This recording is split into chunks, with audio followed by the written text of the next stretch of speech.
numbers can be bigger in the NRL than they are in the Super League, and you don't necessarily see a difference when you're watching it. Yeah. So I agree. Although, big numbers get credit for Tom Burgess in this game. I think he played those numbers, if you know what I mean. He was very good. Yeah. We had one fan viewing. Yeah, so Alan Walker got in touch to say Latrell is really starting to look like the top number one now. With Reynolds and Walker, the best playmakers in the NRL, the six again is making the edges, centres and fullback combinations much more decisive. Two eyes of halves like Staffs will only enjoy it more with each game. Then again, it was the Titans. It was the Titans. And I mean, the game was gone early doors, wasn't it? It was 18-6, 24-6, I think, at half time. It was 26-6, sorry. There was a penalty goal as well, right? Tagged in there at half time. It was over at that stage.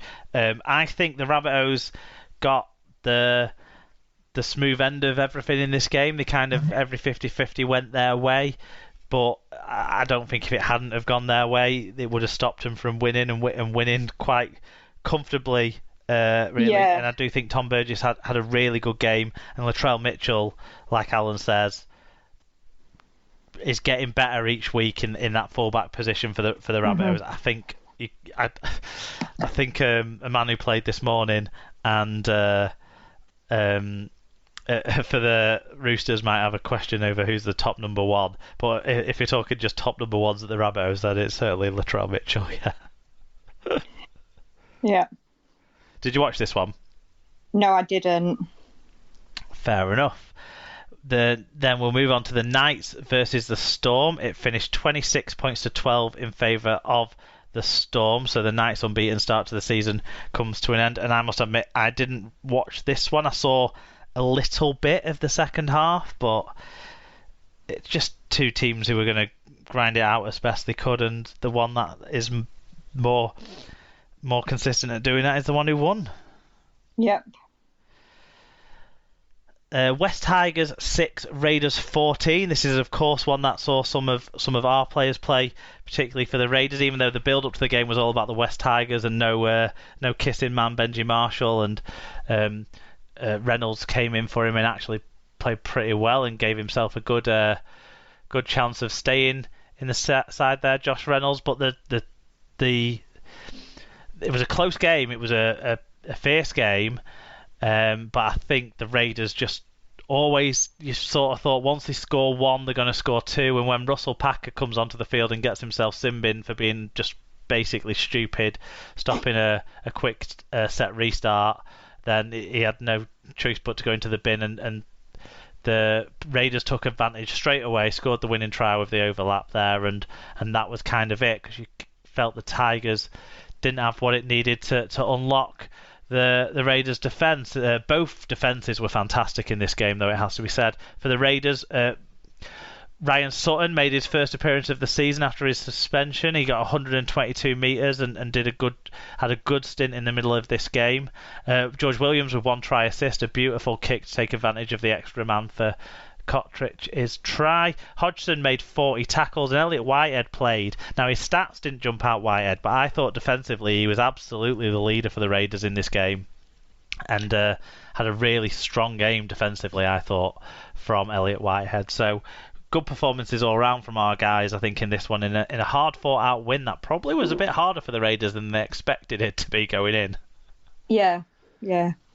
I don't know if you caught any of this one at all, no, or seen any of the highlights or anything on this one. Do you know, I meant to go back because I'd seen rave reviews of Williams, actually, and I did mean to go back and watch it, and I just didn't. Yeah, well, he set up another try this week, of course, and he's got himself tied at the top of the try assist chart in the NRL, or he certainly did at the point of this game being played. So that's a real positive, isn't it? It's really England. Nice to see him getting recognition, I guess. Yeah, and defences are going to start adjusting to him, but because he is a run pass kick threat, in the attacking areas in particular, he's got a lot of options that I think it'll be hard to pin him down. And actually, in this game, probably in reality, it was his partner Jack Whiten who had the better game of the two of the halves.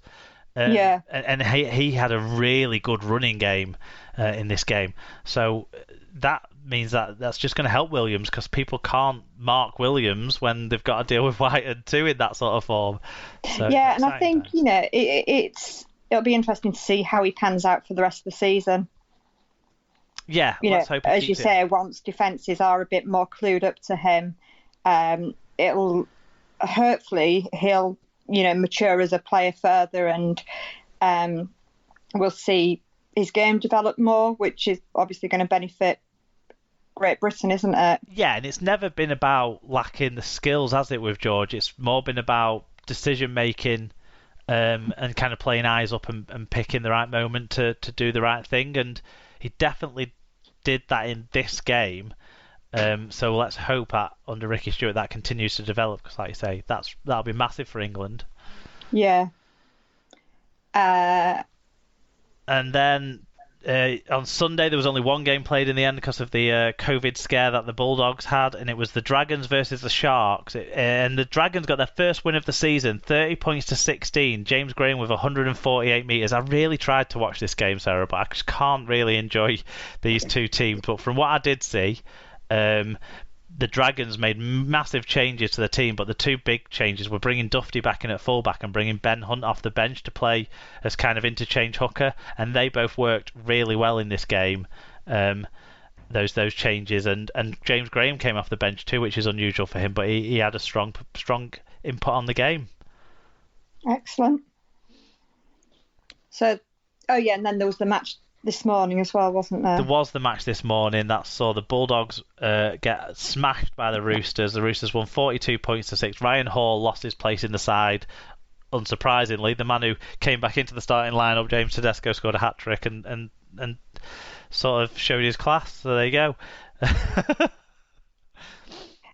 Poor Dr. Bob. You'll be excited to hear the standings, though, Sarah, not poor you in this regard, because the Eels are 100% still at the top of the table on 10 points. Jolly good. The Raiders and the Storm come next on 8 points, ahead of the Knights and the Panthers still on 7 points each. Roosters and Sea Eagles have 6 points. Cowboys, West Tigers, Rabbitohs, Warriors, Broncos all have 4 points. Then at the bottom, the Sharks, the Dragons, the Bulldogs and the Titans make up the bottom 4. They all have a win each. Now, one thing to note from the table is the Roosters obviously started the season with 2 losses, and everyone was kind of a little bit concerned about their form, but since the resumption have won 3 in a row, and they actually have the best points difference in the league. So it just shows that the class is permanent and form is temporary. With that side. Do you want to run us through the round 6 fixtures that we've got to look forward to in the week ahead? Yeah, so this weekend we've got the Knights against the Broncos, which is Thursday at 10:50. The Rabbitohs against the Warriors is the Friday 9 a.m. match, followed by the Panthers against the Storm. Then the early Saturday morning at 6 a.m, it's the Titans against the Dragons, followed by the West Tigers against the Cowboys at 8:30 a.m. And the Roosters against the Eels is at 10:35 on Saturday. The Raiders against the Sea Eagles is Sunday at 7:05, and the Sharks against the Bulldogs conclude the weekend at 9:30 on Sunday. So, obviously, Saturday, that's a good day with no schooling and no tromboning. Yes. For Joshua and yourself to watch the Roosters versus the Eels. The Eels seem to be the team that come up with all the must-watch games at the moment, and that's 2 teams in great form, isn't it? Yep, it'll be good to see another team playing, try and learn a few more players' names. Yeah, exactly, yeah. And I think I would say that I'm looking forward to the Panthers versus the Storm. I think that's a game that'll be a good watch, and certainly the Raiders versus the Sea Eagles are 2 other sides looking upwards in the table, aren't they? So that should be a cracker as well. Yeah, no, all good stuff. And no one really gives a crap about the Titans versus the Dragons or the Sharks versus the Bulldogs, do they? But the bottom 4 all play off each other this week. Yeah, interesting to see what happens in the standings there. Good stuff. Right, no other match reviews in on any of the sort of rewatch games that have been going on the last week, and I didn't find time to watch any old games, even though I was off for a week last week. I don't know kind of how that came about, but I must have found other stuff to do instead. Spent time with your wife. Oh yeah, I did. Yeah. Well, that's all we do. We work and spend time together, but it is nice. Okay, so we will move on then instead to the quiz. Yes.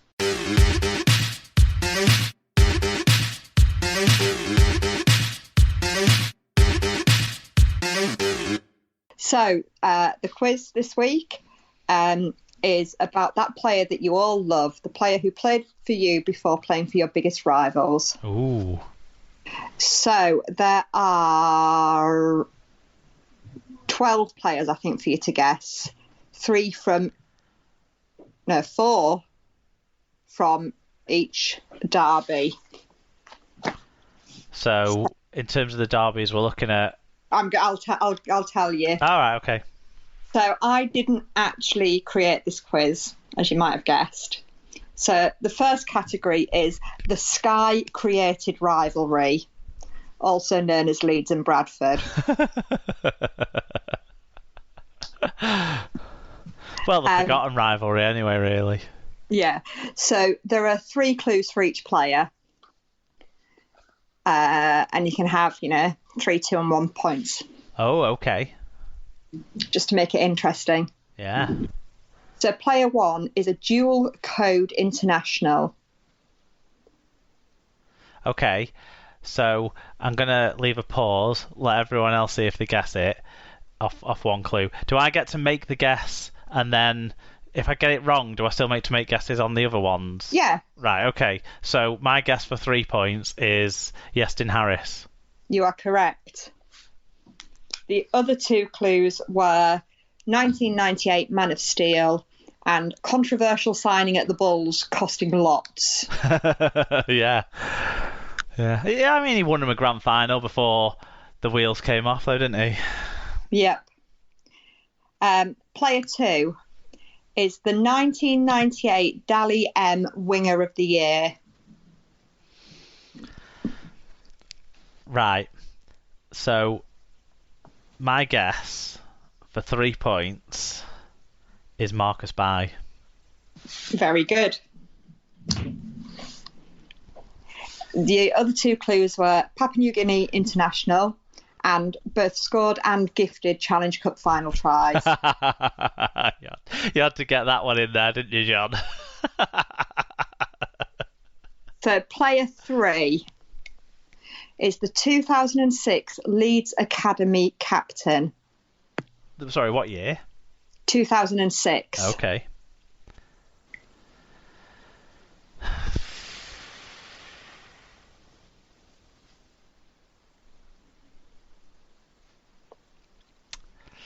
I don't know for 3 points. I need another clue on this one. Okay. Clue number 2 is he was a try scorer in 3 consecutive grand finals.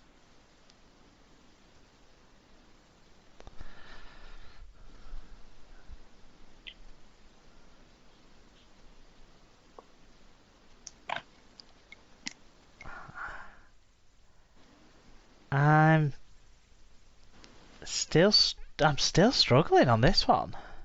This is a player that I always forget played for both. And clue number 3 is he was the 2008 Harry Sunderland winner.